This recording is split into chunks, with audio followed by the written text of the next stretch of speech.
Bonjour à tous et à toutes, j'espère que vous allez bien. On se retrouve aujourd'hui pour le début d'un nouveau vlog. Alors en fait ça c'est pas la vraie introduction du vlog parce que la véritable introduction du vlog je l'ai tournée il y a 10 jours. Mais en fait là en faisant le montage il y a 10 minutes je me suis rendu compte que j'avais supprimé les fichiers. J'ai aucune idée de comment je les ai supprimés parce que j'ai aucun souvenir d'avoir supprimé des fichiers. Mais bref, toujours est-il que les fichiers de l'introduction ont disparu. Du coup je vous retourne l'introduction et voilà, c'est pas très grave de toute façon, je disais rien d'incroyable. Du coup je vous disais qu'on était le 1er janvier, que c'était le début d'une nouvelle année, que je vous souhaitais une excellente année 2021, que j'espérais que vous allez bien et que vous avez passé de bonnes fêtes de Noël pour ceux qui ont pu fêter Noël et pour ceux qui fêtent Noël. Du coup j'en profite pour réitérer mes vœux, j'espère que vous allez bien et que vous passez un bon début d'année 2021. J'espère que 2021 sera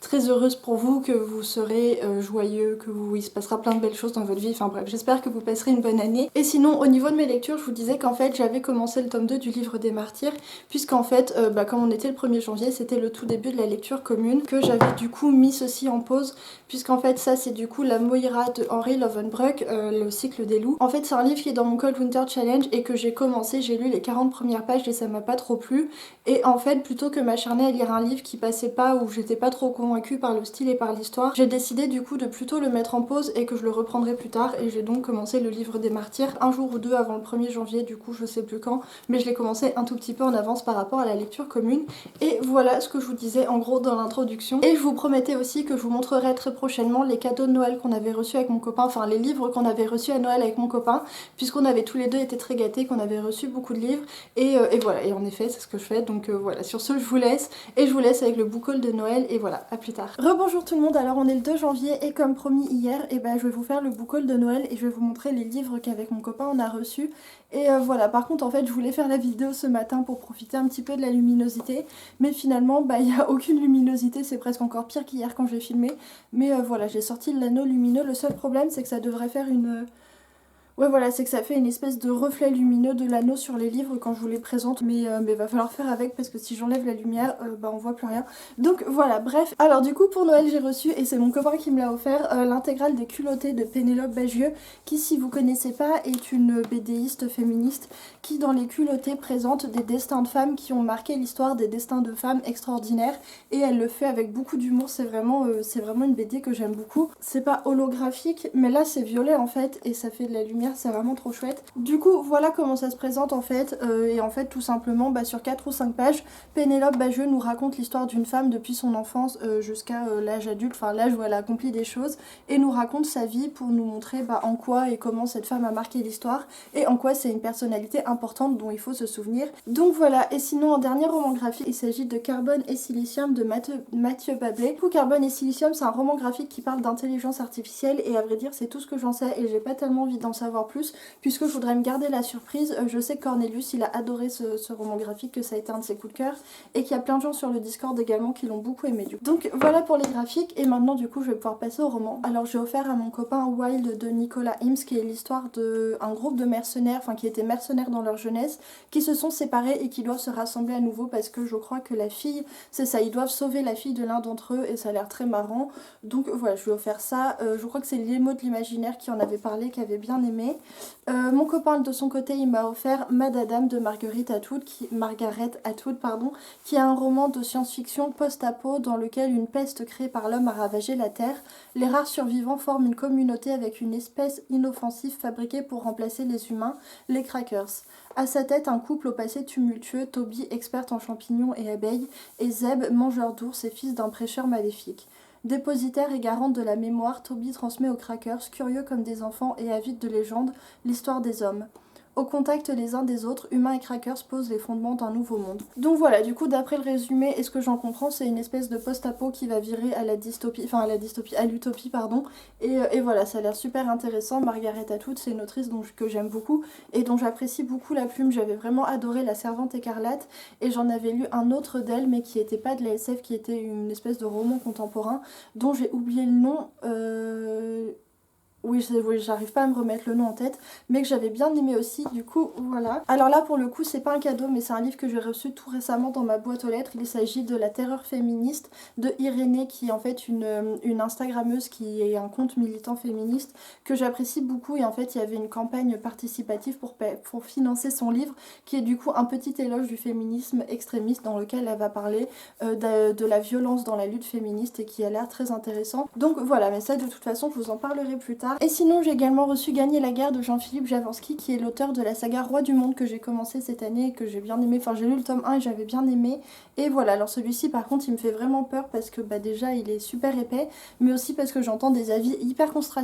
contrastés pardon, sur ce livre. À la fois, j'entends des avis assez élogieux. Je crois que c'est Lénie Labouxe qui l'a beaucoup aimé ce livre. Et en même temps, j'entends des avis très différents, notamment c'est Les mots de l'imaginaire qui dit elle a vraiment pas réussi à rentrer dedans. Parce qu'en fait, le problème dans ce livre, enfin le problème, l'intérêt et en même temps ce qui peut freiner dans ce livre, c'est qu'en fait on va être pendant 1000 pages, enfin pendant quasiment 1000 pages, oui pendant 1000 pages en fait on va être plongé à l'intérieur de la tête d'un personnage qui est profondément antipathique et détestable en fait, qui va notamment super mal considérer les femmes, qui est violent, qui est bref un personnage totalement détestable. Donc voilà, c'est pour ça que c'est un livre qui m'intrigue beaucoup et que j'ai assez hâte de commencer pour découvrir un petit peu tout ça, et en même temps qui me fait assez peur parce que j'ai peur de pas aimer. Donc voilà, mais en tout cas je suis super curieuse et j'ai hâte de commencer pour voir si ça me plaît ou pas. Alors sinon, mais je sais plus si je vous les ai montrés ces livres en fait, j'ai offert l'intégrale de Faust de Serge Liman à mon copain. En fait dans cette saga il va y avoir une organisation internationale qui va prendre le pouvoir et prendre le contrôle de tous les gouvernements sur Terre, qui va prendre le contrôle de la propriété etc.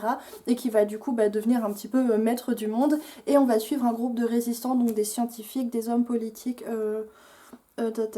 des scientifiques, des intellectuels, des diplomates, des espions, etc. qui préparent la résistance et qui vont essayer de rendre leur liberté au peuple et de rendre... Enfin bref, en tout cas ça a l'air d'être une saga vraiment très politique. La préface est d'Alain Damasio. Donc voilà, celui-ci il a l'air vraiment très cool aussi. Ensuite, alors du coup mon copain m'a aussi offert l'intégrale 1 de La Belle Guerrière de David Eddings, qui est de la fantaisie classique qui ressemble énormément à La Roue du Temps. Enfin en tout cas le premier tome que j'avais déjà lu ressemble énormément au premier tome de La Roue du Temps. C'est un premier tome que j'avais pas énormément aimé, mais par contre tout le monde me dit qu'il faut vraiment continuer la saga parce que ça vaut le coup. Et voilà, et c'est vrai qu'en fait avec du recul je me dis, enfin en fait j'ai préféré le tome 1 de David Eddings je pense au tome 1 de La Roue du Temps. Du coup voilà, je pense que si je dois continuer une saga de fantasy classique, ce sera probablement plutôt celle-ci que La Roue du Temps, parce que La Roue du Temps, plus j'y pense, plus je me dis que là je vais lire le tome 3 parce que je l'ai, mais il y a des grandes chances que j'abandonne cette saga parce que voilà, elle est vraiment trop longue pour moi, et comme je l'aime pas particulièrement, je préfère carrément lire celle-ci en fait, qui a l'air de pas mal ressembler mais qui est beaucoup plus courte et dont je préfère le dynamisme, et il y a un côté un peu plus enfantin, un peu plus naïf aussi, enfin je sais pas comment dire. Donc voilà, en tout cas j'ai vraiment très hâte de reprendre cette saga et du coup d'entamer le tome 2, et surtout en fait j'ai vu que David Eddings dans son univers, il y a aussi tout un tas, enfin il y a un cycle aussi sur un certain personnage qui apparaît dans celui-ci, qui est une sorcière, et que j'ai très envie de découvrir parce que j'adore les personnages de femmes puissantes et de femmes magiciennes. Du coup j'aimerais beaucoup lire La Belle Guerrière pour pouvoir lire ensuite l'autre cycle. Alors ensuite pour Noël, ma grand-mère m'a donné un petit peu de sous et du coup j'en ai profité pour acheter des livres qui sont dans ma wishlist depuis un moment. J'ai donc pris le tome 7 du manga L'Atelier des sorciers de Kamome Shirahama, qui est un manga que j'aime beaucoup, et par contre le problème c'est que je me souviens plus trop de ce qui se passe dans le tome 6, donc je pense que je vais relire le tome 6 pour pouvoir finir le tome, enfin pour pouvoir commencer le tome 7. En tout cas c'est vraiment une série de mangas que j'aime énormément, notamment parce que les illustrations sont vraiment magnifiques. Regardez déjà ça, c'est vraiment trop beau. Donc voilà, j'ai pris ça, et j'ai également pris le fameux Bonne Season de Samantha Shannon. Alors ce livre, vous l'avez sûrement pas mal vu passer, c'est de la science-fiction, c'est de l'anticipation dystopique, et c'est un roman dans lequel on va suivre une jeune femme qui a des pouvoirs surnaturels, enfin des pouvoirs sur... Bref, qui en fait a le pouvoir de rentrer dans les rêves des gens pour pouvoir manipuler les personnes, et en fait c'est des pouvoirs qui sont totalement interdits, et un jour elle va se faire prendre, et elle va se retrouver obligée de travailler pour le gouvernement, et le gouvernement lui-même est en fait contrôlé par une race d'extraterrestres qui a envahi la planète, et voilà, va y avoir tout un tas de trucs comme ça, et ça a l'air vraiment très cool. Ensuite Guillaume a reçu Un soupçon de haine de Joe Abercrombie, paru chez Brajolon, qui a l'air d'être vraiment trop bien, et je pense que je vais vous lire le résumé, ce sera plus simple. Dans le ciel d'Adua, les cheminées industrielles crachent leur fumée et le monde nouveau regorge de possibilités. Mais les temps anciens ont la peau dure. À la frontière du pays des Angles, Léo Danbrock cherche à se couvrir de gloire et à écraser les hordes de maraudeurs. Pour vaincre, il a besoin de la couronne. Hélas, le prince Orso ne vit que pour trahir. Femme d'affaires et fille de l'homme le plus redouté de l'Union, Savine d'Anglotka entend bien gravir l'échelle sociale. Mais chez les miséreux couve une fureur qu'aucun privilège ne saurait contrôler. Le jeune Riqueux lutte pour maîtriser la vue longue, voir l'avenir est une chose, mais lorsque le premier des mages le tient entre ses mains, le changer en est une autre. Si l'ère des machines s'ouvre, celle de la magie refuse de mourir. Du coup voilà, ça a l'air d'être vraiment trop bien, j'ai l'impression qu'on est dans une espèce de fantasy steampunk où il y a également des magiciens et ça a l'air d'être vraiment trop cool, donc voilà, je pense qu'il va le lire bientôt parce qu'il l'a déjà mis sur la table de nuit. Alors on termine avec un livre que mon copain m'a offert, il s'agit de l'intégrale lyonnaise de Jack Vance, paru vous savez chez Mnemos, c'est ces intégrales là qui sont vraiment trop beaux. Et voilà, alors du coup c'est un roman de fantasy qui a l'air d'être vraiment trop bien, je crois que c'est celui qui me fait le plus envie de tous ceux que j'ai reçus parce que vraiment il a l'air d'être tellement cool. Alors du coup c'est de la fantasy et d'après ce que je comprends de la quatrième de couverture, c'est à la fois de la fantasy avec des faées mais c'est également une réécriture de la légende arthurienne et il y a également un côté conte de fées et ça a l'air d'être vraiment beaucoup trop cool et je pense que je vais vous lire le résumé parce que je vais pas être capable d'en faire un moi-même. Il y a bien longtemps sur des îles aujourd'hui englouties sous les flots de l'océan Atlantique s'étendait une contrée où le royaume de Faérie vivait en harmonie avec celui de la chevalerie, un monde de magnificence, d'aventure et de sombre magie. De ces îles anciennes jadis, la légende d'Arthur Pendragon s'était élancée pour atteindre les côtes de l'Angleterre. Là vivait Suldrune, une princesse dont la beauté mélancolique déchaînait toutes les convoitises et pouvait servir l'ambition sans limite de son puissant et malfaisant géniteur, le roi Casimir de Lyonesse. Là vivait Suldrune qui, un beau jour, vit surgir des eaux déchaînées, le corps presque sans vie du prince alias de Trois-Cinets.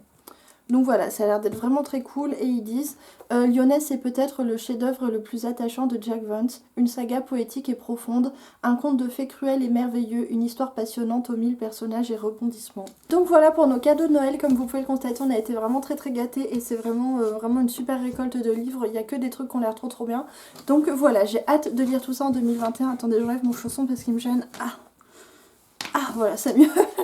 Donc voilà, je disais que j'ai vraiment super hâte de lire tout ça en 2021 et de vous en reparler très bientôt, notamment de l'Atelier des sorciers et de Carbone Silicium que je devrais lire assez prochainement. Donc voilà, du coup je crois que ça va être tout pour ce matin parce que j'ai rien d'autre à vous dire. En fait, j'ai pas du tout avancé sur ma lecture du livre des martyrs parce qu'en fait hier j'étais fatiguée et vous savez c'est le genre de lecture qu'on peut pas faire si on n'est pas vraiment concentré dessus. Et en fait j'ai eu la mauvaise idée de commencer une nouvelle série sur Netflix et j'ai commencé les Chroniques de Bridgerton qui est une série, vous savez, un petit peu comme Gossip Girl mais dans une cour, dans un contexte de cour royale. Et en fait, j'ai bouffé l'intégralité de la série, j'ai terminé les deux derniers épisodes ce matin. Donc voilà, j'ai rien fait d'autre depuis 2 jours. Rebonjour tout le monde, alors on est lundi 4 janvier et je vous reprenais pour vous dire un petit peu où j'en suis rendue dans le tome 2 du livre des martyrs. J'en suis arrivée à la page 327 et vraiment pour l'instant j'aime énormément ce tome 2. Dans ce tome là on rentre beaucoup plus vite dans l'action et toute la partie exposition de l'univers et présentation des personnages est beaucoup moins longue en fait que dans le premier tome. Alors c'est pas moins complexe, c'est juste que je dirais que c'est plus fluide en fait et comme on est déjà habitué à la manière de faire et qu'il y a des choses qu'on connaît déjà du tome 1, du coup forcément celui-ci ça va plus vite et c'est plus vite assimilé, même s'il y a quand même énormément d'informations à ingurgiter dès les premières pages, puisqu'en fait même si on change pas d'univers, le fait qu'on change de continent ça change énormément de choses puisqu'en fait on va se retrouver dans un milieu, dans un univers un petit peu plus de fantaisie orientale, dans un désert où en fait on va suivre les 7 cités de ce continent là qui ont tout un tas de croyances, de religions, de peuples, de particularités bien à elles et du coup voilà, faut apprivoiser un petit peu toute cette mythologie. Mais franchement ça va beaucoup plus vite que dans le tome 1 et dès la page 100 et quelques il commence déjà à se passer plein de trucs, des trucs assez fous. Enfin il s'est déjà passé des très gros trucs et c'est assez prenant en fait parce que du coup l'histoire est beaucoup plus dynamique, on est tout de suite plongé dans l'action alors que dans le tome 1 il y avait énormément de passages où on voyait les actions se préparer alors que là les actions on est directement dedans. Du coup je vais continuer à lire ça aujourd'hui, j'en suis à la page 320 et quelques et en fait le livre 2 s'arrête à la page 400. Du coup mon objectif de lecture de la journée c'est d'atteindre la page 400 pour terminer le livre 2 et je pense qu'à ce moment là je ferai une pause pour attendre un petit peu les autres personnes de la lecture commune et du coup je voudrais profiter de cette pause dans le livre des martyrs pour lire le tome 1 des Brumes de Cendrelune de Georgia Caldera et il a l'air vraiment très cool en fait. D'après ce que j'ai compris on est sur du coup un univers de fantasy un peu steampunk et où il y a des dieux en fait et il y a notamment un dieu qui est le chef des dieux qui a le pouvoir de savoir ce que les personnes pensent de lui dans leur tête, enfin ce que les personnes pensent de lui et dans cet univers même une pensée de rébellion, même si tu mets pas en acte ta rébellion, rien que le fait d'y penser et de penser des mauvaises choses sur les dieux ça peut te conduire en prison ou à l'exécution et on va suivre une jeune fille dont justement les parents ont été exécutés et bref, on va suivre cette jeune fille là et ça a l'air vraiment très très sympa. Je crois qu'il y a une romance aussi dans le livre, donc ça tombe plutôt bien parce que je suis plutôt d'une humeur romantique en ce moment. Donc voilà, je pense que je vais commencer ça peut-être ce soir ou peut-être demain. Et voilà, du coup sur ce, moi je vais aller faire à manger parce que j'ai vraiment très faim et je vous dis à la prochaine. Rebonjour tout le monde, alors on est mardi 5 janvier et j'espère que vous allez bien. De mon côté ça va, mais ça va froidement quand même parce que j'ai quand même très très froid. C'est pour ça d'ailleurs que je me suis mise devant le chauffage. En fait je me suis dit que pendant que je filmais, et autant en profiter pour emmagasiner un petit peu de chaleur à l'intérieur de mes os, à l'intérieur de mon corps, parce que vraiment j'ai super froid. Je passe mes journées sous des plaids et tout pour essayer de garder la chaleur à l'intérieur, mais c'est une malédiction en fait, la chaleur arrête pas de s'échapper de moi. Comme disait ma grand-mère, je sais pas si elle disait ça, vos grand-mères et tout, mais la chaleur ça part par la tête et par les pieds, et c'est vrai que j'ai hyper froid aux pieds. Bref, j'imagine que vous êtes pas là pour m'entendre parler de mes pieds et que vous êtes plutôt là pour que je vous parle du coup de mes lectures et où j'en suis dans mes lectures. Alors du coup je vous avais dit hier que je voulais atteindre la page 400 pour terminer le livre 2 et que c'était mon objectif de lecture de la journée, et en fait hier j'étais quand même pas mal fatiguée, du coup j'ai pas réussi à atteindre cet objectif, j'ai avancé un tout petit peu. Je me suis donc arrêtée à la page 350 et j'ai décidé du coup de commencer Les Brumes de Centre-Lune de Georgia Caldera un petit peu en avance parce que j'avais plutôt envie d'une lecture un peu légère, et voilà, du coup j'ai commencé Les Brumes de Cendre-Lune, je me suis arrêtée à la page 90 et quelques sur 320, du coup j'ai plutôt bien avancé et pour l'instant ça me plaît plutôt pas mal. Oui, ça me plaît plutôt bien, même si je dois bien avouer qu'il n'y a rien de renversant pour l'instant et que je regrette un petit peu de pas être très attachée au personnage, alors que je suis quand même quasiment à un tiers du livre. Du coup je pense que si j'avais dû m'attacher au personnage ce serait déjà fait. Je sais pas, en fait j'ai l'impression que je suis pas proche des personnages, ou que les personnages en fait au niveau psychologique, l'autrice elle est restée vachement en surface, ils sont super, ils sont assez superficiels en fin de compte, ce qui fait que je trouve qu'ils sont pas particulièrement attachants. Là je parle pour les deux personnages principaux, parce qu'en fait on va suivre Céphise, qui est du coup cette jeune fille dont la famille a été tuée par le roi des dieux en fait, et on va également suivre Verlaine qui se trouve être justement le fils de Orion, donc le fils de ce fameux dieu suprême. Et en fait que ce soit Verlaine ou Céphise, je les trouve assez plats comme personnages, c'est pas du tout qu'ils sont antipathiques, c'est juste que ouais je les trouve assez plats. Par contre j'aime énormément l'univers que je trouve super intriguant, super intéressant, il y a un petit côté steampunk et en même temps on est avec des rois qui rappellent un petit peu l'Olympe et tout. J'aime bien l'histoire pour l'instant, je trouve qu'au début du roman en tout cas on nous place quelques éléments qui sont assez intéressants et qui j'imagine vont développer vers des trucs assez cool, notamment une révolution et tout. Il y a pas mal de petites choses qui m'intriguent pas mal aussi, du coup voilà. C'est une lecture que je trouve pas incroyable, mais en tout cas j'ai hâte de m'y remettre pour en découvrir plus, donc c'est que c'est quand même plutôt une bonne lecture. Donc voilà ce que je peux vous dire pour l'instant sur Les Brumes de Cendre-Lune. Je pense pas le terminer ce soir mais probablement demain, et du coup je vous en reparlerai à ce moment là. Et ensuite je reprendrai le livre des martyrs, le tome 2, que vraiment j'aime énormément. Je sais pas si je l'ai déjà dit dans ce vlog, je sais plus, mais vraiment j'aime énormément ce tome et vraiment il m'appelle, j'ai vraiment envie de me replonger dedans. Donc voilà, bref, et du coup sur ce je vais vous laisser parce que même si j'ai pas du tout envie de quitter le radiateur, j'ai des trucs à faire dans la maison, et voilà, après je pourrais enfin aller prendre ma douche. Enfin je dis enfin aller prendre ma douche, mais il est même pas 16h à mon avis, mais je risque de me coucher tôt aujourd'hui. Je vous dis à plus tard, et voilà, à plus tard. Rebonjour tout le monde, alors on est vendredi, on doit être le 8 ou le 9 janvier, quelque chose comme ça, et j'ai pas mal avancé dans mes lectures. Du coup je voulais vous faire un petit point de où j'en étais en gros. Alors du coup dans le tome 2 du livre des martyrs de Stephen Erickson, j'ai atteint la moitié du bouquin puisque je suis à la page 460 sur 870, quelque chose comme ça. C'est ça, sur 877, donc voilà, j'ai atteint la moitié du livre. Alors pour l'instant j'aime vraiment énormément ce tome 2, je le préfère au tome 1. Alors du coup sinon j'ai terminé Les Brumes de Cendre-Lune de Georgia Caldera, je l'ai lu sur ma liseuse, et vraiment ce livre ça restera comme un énorme bof pour moi parce que il y a des choses que j'ai aimées, mais globalement, vraiment, je le mettrais pas dans la catégorie de mes bonnes lectures. Je le mettrais même plutôt dans la catégorie, alors pas de mes mauvaises lectures, parce qu'en vérité, c'est le genre de livre, vous savez, que j'ai pris plutôt du plaisir à lire. Ça se lit vraiment super vite en fait. Déjà, le livre, il est pas très long, il fait 300 pages et quelques, et en plus, ça se lit vraiment super vite parce que c'est une plume qui est facile, c'est une histoire qui est facile. Donc voilà, en vérité, c'était plutôt agréable à lire, mais par contre, j'ai vraiment pas trouvé ça palpitant, et j'ai trouvé surtout que c'était hyper décevant parce que l'univers et le résumé me hypait pas mal quand même, mais j'étais vraiment pas contre la romance. Le problème c'est que dans ce roman, la romance prend beaucoup trop de place, alors qu'on nous annonce un petit peu une histoire de rébellion et de révolte, et bref, alors pour rentrer un petit peu dans le détail. Alors du coup dans Les Brumes de Cendre-Lune, en fait on est sur un univers de fantasy où il y a des dieux, et notamment le roi des dieux s'appelle Orion, et c'est un dieu qui a le pouvoir particulier de pouvoir lire dans l'esprit des gens, et notamment du coup il va espionner l'esprit des citoyens, enfin l'esprit de tout le monde, pour pouvoir vérifier que que personne ne va avoir de pensée révolutionnaire, de pensée critique, de pensée voilà contre les dieux, contre le gouvernement. Et en fait du coup pour les citoyens, si un jour Orion découvre qu'ils ont eu des pensées contre les dieux, il y a l'armée qui va venir à leur porte et en fait qui va les emmener pour les exécuter. Et nous du coup dans le roman on va suivre Céphise qui est une jeune femme et en fait qui est orpheline parce que ses parents se sont fait exécuter quand elle était jeune. Et Céphise c'est également ce qu'on appelle une rapiécée, c'est-à-dire qu'en fait dans cet univers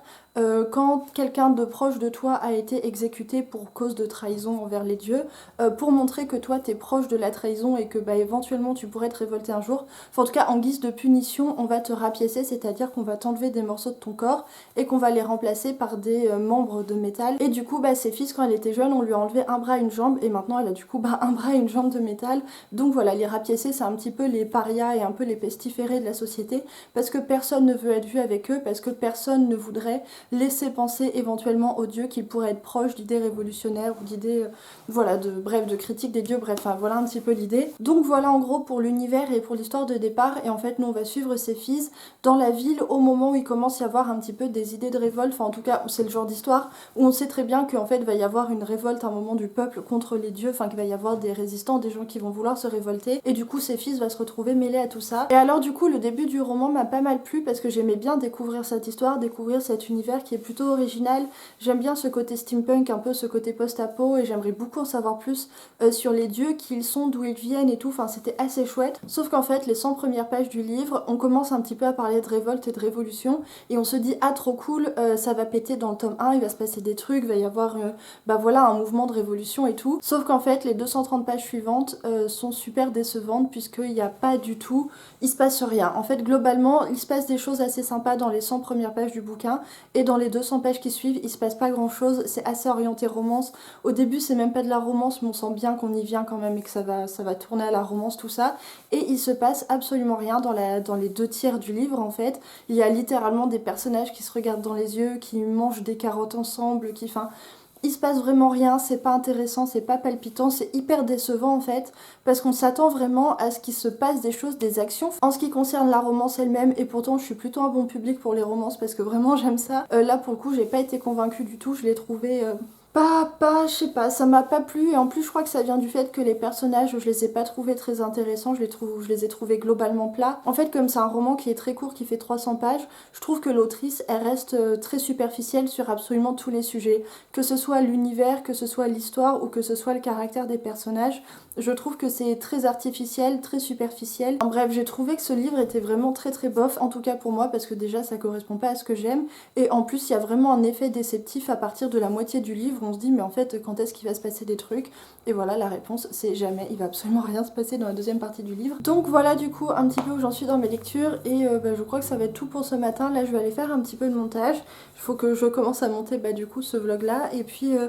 voilà, bref, du coup je vous reprends plus tard. Et puis voilà, à plus tard. Rebonjour tout le monde, alors on est toujours vendredi et en fait je vous reprends parce que je viens à l'instant de décider de faire une réorganisation de mes bibliothèques. En fait j'étais devant mes bibliothèques à cogiter et je me suis dit que ça pourrait être cool en fait d'essayer de mettre toute ma pile à lire dans une seule bibliothèque et du coup de séparer ma pile à lire des livres que j'ai déjà vus, chose qui n'est pas tout à fait le cas pour l'instant puisqu'en fait il n'y a qu'une seule partie de ma pile à lire qui est séparée du reste et que la plupart des autres livres sont rangés dans les bibliothèques avec voilà les livres que j'ai déjà lus et voilà, et là je me suis dit que je sais pas pourquoi, ça m'est venu un petit peu comme ça, j'ai eu envie d'essayer. Du coup ce que je vais faire c'est que je vais vous montrer un petit peu les bibliothèques, je vais essayer de vous expliquer rapidement mon organisation jusqu'à maintenant et puis ensuite je vais essayer de faire le transfert des livres. Je sais pas trop comment je vais m'organiser parce qu'en fait ça va quand même poser un certain nombre de problèmes stratégiques tout ça parce qu'il y a des livres, je sais pas trop où je vais pouvoir les mettre. Alors du coup pour les bibliothèques, si vous voyez un petit peu comment c'est configuré chez moi, juste là sur le côté vous allez bientôt voir. Alors du coup derrière le canapé en fait il y a nos 3 bibliothèques principales, du coup les 3 bibliothèques Billy avec quasiment tous nos livres à l'intérieur et du coup tous les livres mélangés, qu'ils soient lus ou qu'ils soient non lus. Et du coup en fait le reste des livres ils sont dans la bibliothèque qui est juste en face de moi et sur laquelle vous êtes posé. Vous savez c'est cette bibliothèque où il y en a qu'une seule grande et à côté il y a une petite Billy avec la mangathèque, vous l'avez peut-être déjà vu passer dans un vlog. Et en fait mon idée du coup c'est de mettre toute ma pile à lire dans la bibliothèque qui est juste là et que tous les livres qui sont là-dedans du coup que je leur trouve une place, soit derrière le canapé, là-bas avec tous les autres livres de science-fiction, fantasy et tout. En fait, ça fait un moment que j'ai cette idée de mettre du coup toute ma pile à lire au même endroit et de tout séparer, sauf qu'en fait, à chaque fois, je me retrouve confrontée au même problème qui est qu'en fait, il y a une bonne partie des livres qui sont pas à moi, enfin qui sont à mon copain, enfin ils sont à moi, mais c'est ceux de mon copain, vous voyez, c'est des livres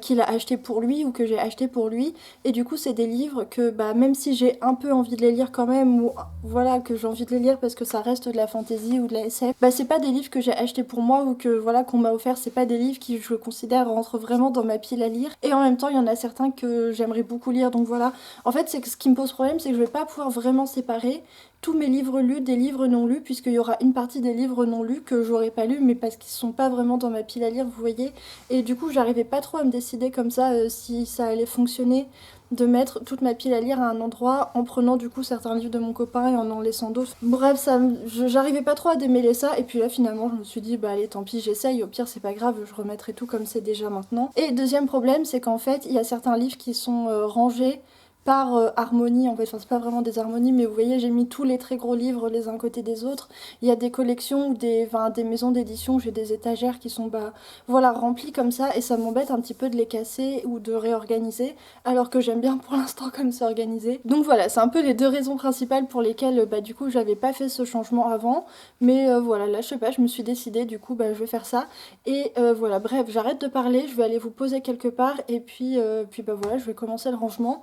Je pense que je vais devoir commencer par trier en fait avant de ranger, et puis ensuite je pourrai réaménager. Et puis du coup je vous reprendrai bah, soit ce soir, soit demain, soit même la semaine prochaine pour vous montrer un petit peu bah, la nouvelle organisation, et j'en profiterai probablement pour vous faire un petit tour d'horizon de ma pile à lire. Et voilà. Alors du coup pour l'instant ma pile à lire elle est, enfin la partie de ma pile à lire que je sépare du reste de mes livres, elle est sur ces deux étagères là. Et ce qu'il faut que je fasse, c'est que je trouve un endroit où mettre bah, du coup tout ça là. Et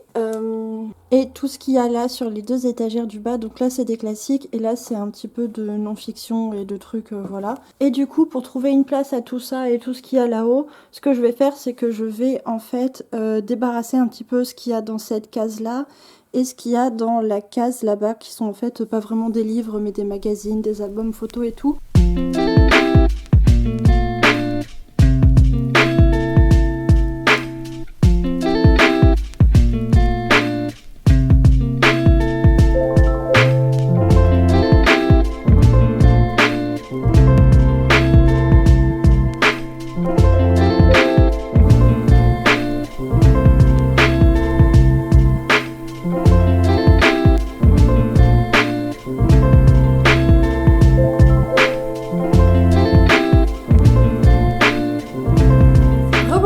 Alors du coup on est lundi et je voulais vous montrer le résultat de la réorganisation de ma pile à lire. Alors du coup vous allez pas le voir mais en fait je vous montrerai tout à l'heure un petit peu plus dans le détail. Alors en fait du coup tout en haut il y a une étagère avec des vieux livres et des livres qu'on collectionne que j'ai laissé telle quelle, que j'avais pas envie de modifier parce que je l'aimais bien comme elle était. Donc voilà, ça c'est resté comme c'était avant. Et en bas, donc vous voyez pas non plus l'étagère qui est tout en bas, c'est une étagère du coup où j'ai mis des albums photos, parce qu'en fait quand ma mère est venue à Noël elle en a profité pour me ramener tous les albums photos qui étaient à mon papa, et j'ai pas encore eu le temps de faire le tri dans les photos. Du coup voilà, pour l'instant j'ai entreposé tout ça ici, mais quand j'aurai fait du tri, bah du coup je libérerai de l'espace et ça fera une étagère supplémentaire pour ma pile à lire. Alors du coup finalement, et ça je m'en doutais un petit peu, j'ai pas pu mettre tous les livres non lus dans la bibliothèque pile à lire, puisque en fait bah comme je vous l'avais dit, il y a un certain nombre de livres que j'ai pas lus dans la bibliothèque qui sont en fait les livres de mon copain, et j'avais pas envie de les mettre dans ma bibliothèque pile à lire si c'est pas des livres que j'ai vraiment envie de lire. Et j'ai pas mis non plus les livres en fait que j'ai depuis très longtemps, que je garde parce que je sais que probablement un jour j'aurai envie de les lire, mais pour l'instant j'ai pas du tout envie de les lire. Voilà, parce que ça sert à rien de mettre des choses dans ma pile à lire que vraiment que je sais que je vais pas les lire tout de suite en fait. Et en ce qui concerne les sagas, parce que pareil pour les sagas je savais pas comment faire, j'avais pas envie en fait pour certaines sagas où en fait j'ai tous les tomes d'avance et je suis au début de la saga mais j'ai déjà les tomes suivants, j'avais pas envie de mettre en fait tous les tomes dans la bibliothèque pile à lire, puisque bah, c'était un peu bizarre en fait. Je préfère les avoir dans la bibliothèque principale, et dans cette bibliothèque là je mets juste le tome suivant ou le tome que je vais lire juste après, comme ça je comme ça en fait je visualise mieux, mais j'avais pas envie de mettre par exemple l'intégralité du livre des martyrs dans cette bibliothèque là, je trouvais pas ça très pratique. Du coup ce que j'ai fait par exemple pour le sorceleur, c'est que j'ai mis le tome que je suis en train de lire, et pour le livre des martyrs j'ai mis le tome 3 puisque du coup comme je viens de terminer le tome 2, et voilà, j'ai fait ça à peu près pour toutes mes sagas. Je trouve ça plus simple de faire comme ça, donc voilà, c'est comme ça que je me suis organisée pour les sagas, et en fin de compte je trouve ça plutôt pas mal comme organisation, enfin en tout cas pour moi ça marche bien. Donc voilà, du coup maintenant je vais vous montrer un petit peu plus dans le détail ce qu'il y a sur les étagères. Alors du coup sur cette étagère là j'ai mis les grands formats. Alors du coup sur ce côté là on a les vrais grands formats, et sur ce côté là on a les formats plus petits, vous savez, plutôt les formats semi-poche qui sont entre le poche et le grand format, mais qui sont des grands formats mais qui sont pas très grands en fin de compte. Alors du coup sur l'étagère juste en dessous j'ai mis la suite de tout ce qui va être grand format en format semi-poche de ce côté-ci. Et là ce que vous voyez ici en fait c'est ma pile à lire du Cold Winter Challenge. Alors sur l'étagère du dessous en fait j'ai commencé avec les livres de poche, donc j'ai mis la collection Folio SF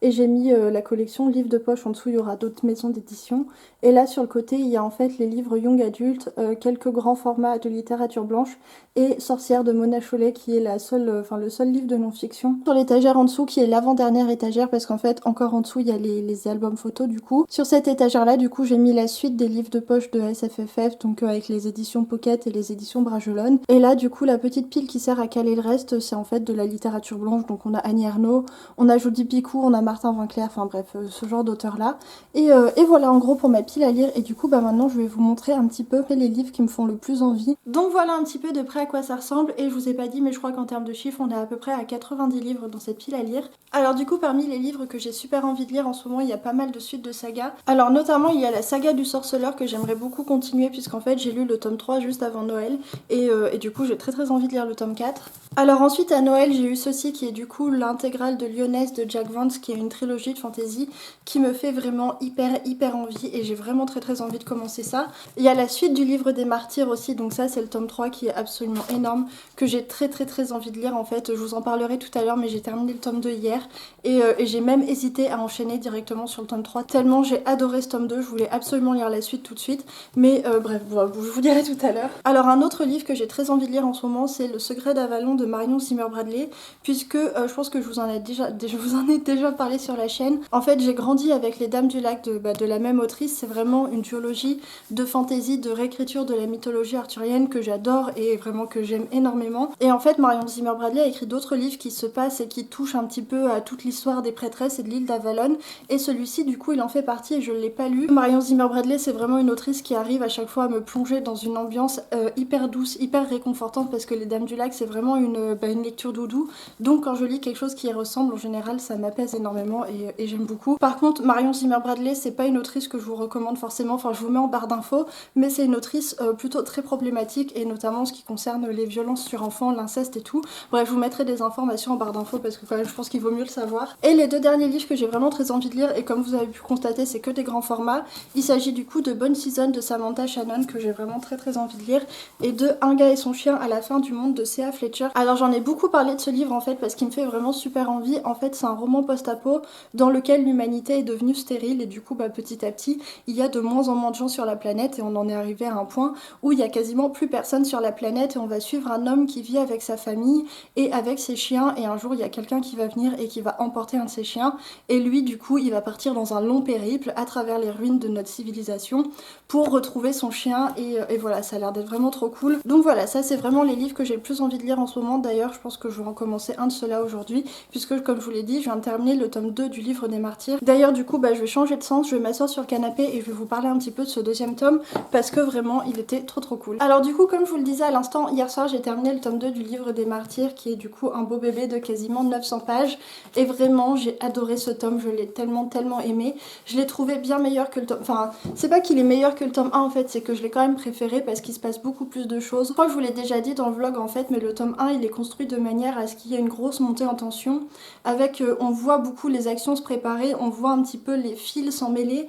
jusqu'à ce qu'à la fin dans le dernier quart du livre il y a un petit peu une apothéose et qu'un petit peu tout explose, et c'était sympa parce que c'est une introduction, il fallait bien que les choses se mettent en place doucement pour découvrir l'univers. Et en fait le tome 2 il est vraiment très différent, puisque dès la page 100 il commence déjà à se passer énormément de choses, et vraiment dans ce livre il se passe tellement de choses. Alors il se passe beaucoup de choses parce qu'on suit beaucoup de personnages, mais en plus il se passe beaucoup de choses parce que juste ce livre est dingue, et que enfin je sais pas comment comment dire autrement, mais il se passe énormément de choses. On en parlait du coup hier avec mon copain et on se disait que ce livre il est tellement dense, il y a tellement d'informations sur l'univers, sur les personnages, tellement d'actions, tellement de batailles, tellement d'épiques, tellement de choses. En fait il est tellement dense que c'est comme s'il y avait 2 gros romans condensés en un seul et du coup ça fait une lecture qui est vraiment très très riche, mais c'est aussi un livre que j'ai eu beaucoup de mal à lire. Honnêtement ça fait une dizaine de jours que je suis dessus et c'est assez rare pour moi que je lise un livre en 10 jours parce que d'habitude bah voilà je lis quand même beaucoup plus vite, mais ça c'était très exigeant, ça demandait vraiment de la concentration, c'était fastidieux, parfois je comprenais absolument rien à ce qui se passait et je comprenais ce qui s'était passé en fait 10 pages après ou alors j'étais obligée de demander à mon copain ou de regarder sur internet parce que vraiment voilà c'est assez complexe. Honnêtement j'ai pas mal galéré mais c'était vraiment très bien. En fait je trouve que c'est une lecture qui a été vraiment difficile mais qui valait le coup parce que en fait à la fin quand je l'ai terminé hier soir j'étais un petit peu vous savez sous le choc de la densité de choses que je venais d'assimiler et de tout ce qui s'était passé. Donc voilà bah du coup je crois que c'est tout pour ce vlog, j'espère que ça vous a plu. Alors je crois que la luminosité dans ce vlog elle aura pas été folle parce que globalement ça a été la nuit quasiment tout le temps. À chaque fois que je vous ai parlé quasiment c'était la nuit donc voilà je suis vraiment désolée pour la luminosité. Il y a le petit chat qui se réveille. Ah d'accord. Quel ingrat. Enfin bref, bah du coup j'espère que ce vlog vous a plu et sur ce bah je vous dis à la semaine prochaine pour une nouvelle vidéo.